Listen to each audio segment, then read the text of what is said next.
And now we turn to our friend, Dr. Dick Farkas. Doc, we appreciate joining us right now. Thank you for doing so. Professor of Political Science and a resident expert on all things Russian affairs from DePaul. Thank you for your time again. Good to be with you, Brad.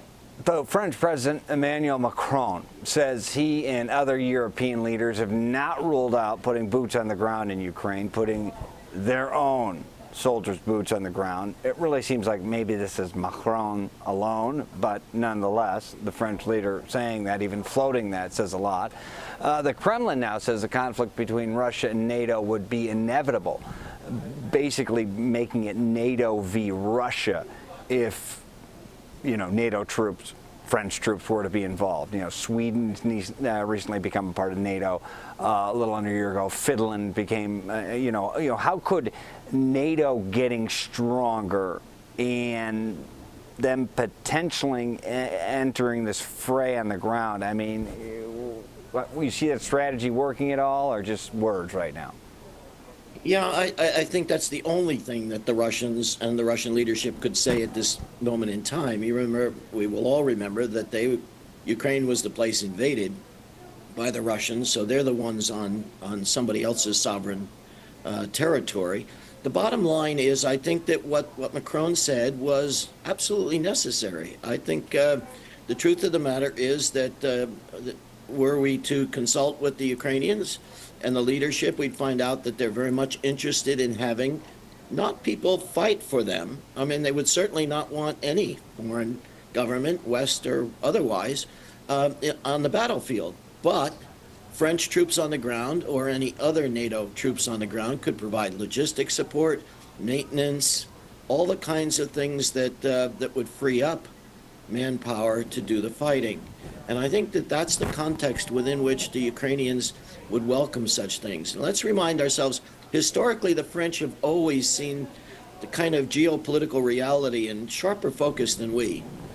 You remember it was the French that came to the colonists' assistance during the American Rebellion. Right. They seem to understand that putting troops on the ground matters. Right. I mean, without the French, we wouldn't be the United States, and likely without the United States, we don't know if the French would be the French. So there is definitely some give and take there. So while the numbers of Russian killed may be impossible to confirm, a prominent military blogger says at least 16 troops were killed and lost in the fight for Advika. Ukrainian officials say Russia lost more people taking this one city than Russia lost fighting really 10 years in Afghanistan.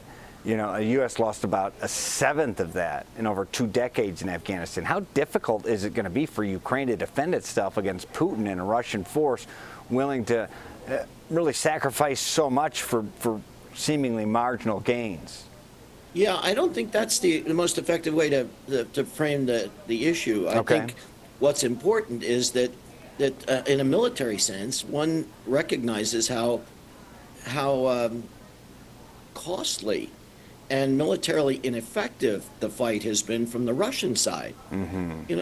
They've accomplished very little territory, and at a human cost and a material cost that's immense. Yeah. The best calculations that I've seen coming out of the Russian establishment itself says that they can manage for 1 more year.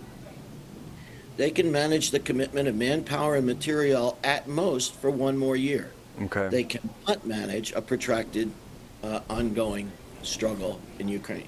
All right. Well, I mean, now can Ukraine afford it, though, without our help? That's a big question. So with all this, is Putin testing his own people, hypothetically, to see how much he can really get away with? If so, it appears he's winning. I mean, their economy is dealing with sanction after sanction over what he's doing. They've lost thousands upon thousands in this special military operation. Those who defy him are sent to jail or die. His biggest opponent, Alexei Navalny, is dead mysteriously after surviving a previously Putin-sanctioned poisoning.